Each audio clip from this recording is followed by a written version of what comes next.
Hi friends, welcome back another videos. আজকে আপনাদেরকে খুবই ইন্টারেস্টিং একটা অ্যাপ্লিকেশনের কাজ দেখাবো। এই অ্যাপ্লিকেশনের সাহায্যে আপনি এরকম সুন্দর সুন্দর ফটো এডিট করতে পারবেন। তো আমি আপনাদেরকে এডিট করার নিয়মটা শিখিয়ে দেব। এইরকম সুন্দর সুন্দর ফটো এডিট করতে আপনাকে একটা অ্যাপ্লিকেশন ডাউনলোড করে নিতে হবে। অ্যাপ্লিকেশনটি ডাউনলোড করার জন্য চলে আসবেন প্লে স্টোরে। প্লে স্টোরে আসার পর এখানে সার্চ বক্সে লিখবেন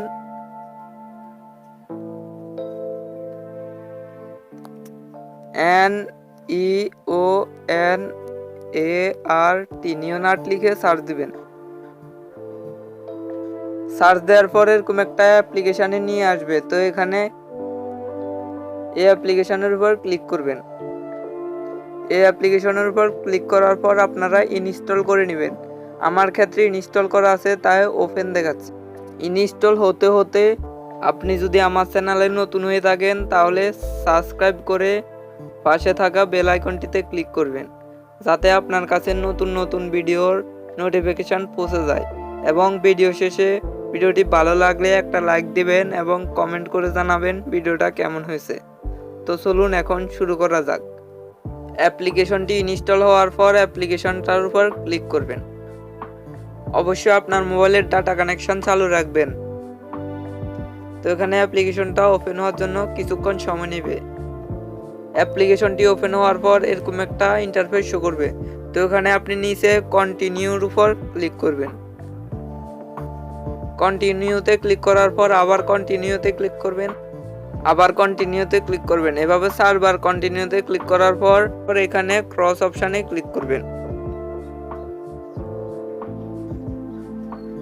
ক্রস অপশানে ক্লিক করার পর এখানে আপনি দুইটা পদ্ধতিতে এডিট করতে পারবেন।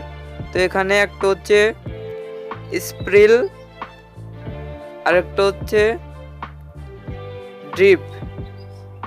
তো আমি আপনাদেরকে একটা একটা করে দুটো দেখাবো।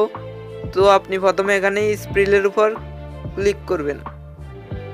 ক্লিক করার পর এখানে আপনি গ্যালারির উপর ক্লিক করবেন।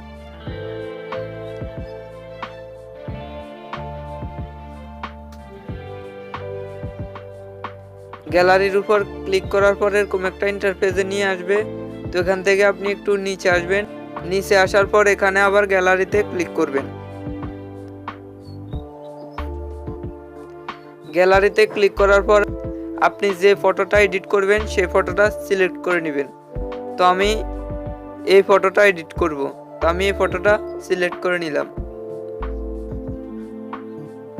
সিলেক্ট করার পর কিছুক্ষণ সময় নেবে।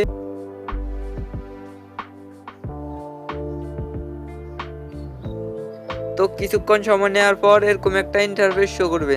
তো এখানে আপনি আপনার পছন্দের ইফেক্টগুলো ব্যবহার করতে পারবেন। এই যে এখানে কতগুলো ইফেক্ট রয়েছে। তো এই ইফেক্টগুলো ব্যবহার করার জন্য ইফেক্টের উপর ক্লিক করবেন। তো এই ইফেক্টের উপর ক্লিক করার পর আপনার প্রয়োজন মতো আপনি সাজিয়ে নেবেন। তো আপনার এটা যদি পছন্দ না হয় তাহলে আপনি দ্বিতীয়টার উপরে ক্লিক করবেন। এটার উপরে ক্লিক করলে ঠিক এটাও আপনি সাজিয়ে নেবেন আপনার পছন্দ মতো।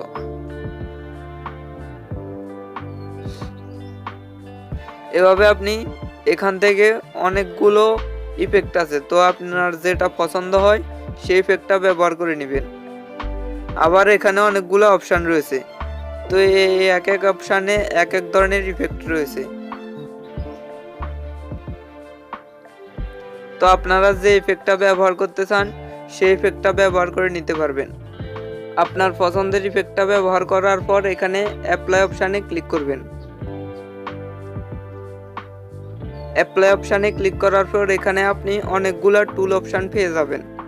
এই এক একটা অপশান দিয়ে আপনি আপনার ফটোটাকে এক এক রকম এডিট করতে পারবেন। তো আমি পুরো সিস্টেমটা কিন্তু দেখাতে পারবো না, সময় কম যেহেতু। তো আপনি ফটোটাকে সেভ করার জন্য এখানে সেভ অপশানে ক্লিক করবেন। সেভ অপশানে ক্লিক করার পর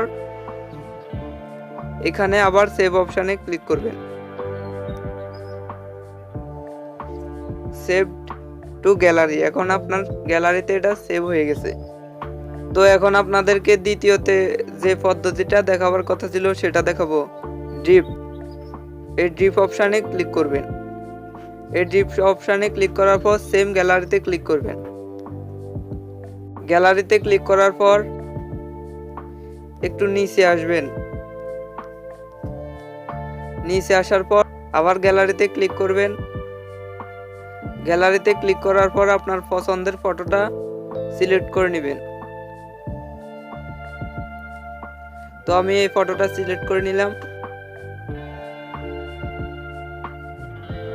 এখন আপনি এখান থেকে যে ইফেক্টগুলো ব্যবহার করবেন সেই ইফেক্টের উপর ক্লিক করবেন। তো আমি এই ইফেক্টটা ব্যবহার করব। এখন আপনি ইফেক্টটাকে বড় ছোট করতে পারবেন। ধরেন ইফেক্টটা এখন এই অবস্থানে দিলেন।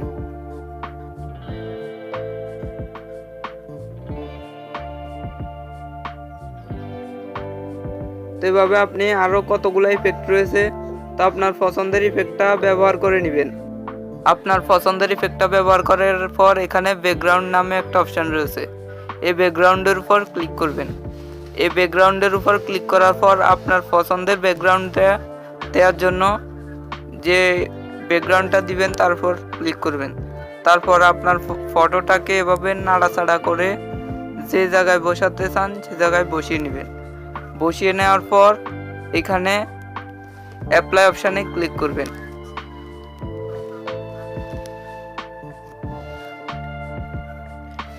অপশানে ক্লিক করার পর অ্যাড আসলে তা ক্লোজ করে দিবেন। অ্যাড ক্লোজ করার পর এখানে সেভ অপশানে ক্লিক করবেন। সেভ অপশানে ক্লিক করার পর আবার এখানে সেভ অপশানে ক্লিক করবেন। এখন ইমেজটা সেভ হয়ে গেছে। এখন আমি আপনাদেরকে দেখাবো ইমেজগুলো গ্যালারিতে সেভ হয়েছে কিনা। তো একটু নিচে আসবো। নিচে আসার পর নিওনার্ট নামে যে ফোল্ডারটা রয়েছে ফোল্ডারের উপর ক্লিক করব। ফোল্ডারের উপর ক্লিক করার পর আমি যে ফটোটা এডিট করেছিলাম সে ফটোটা এখন আমি দেখতে পাচ্ছি। ভিডিওটা যদি ভালো লেগে থাকে একটা লাইক দিবেন এবং কমেন্ট করে জানাবেন কেমন লেগেছে।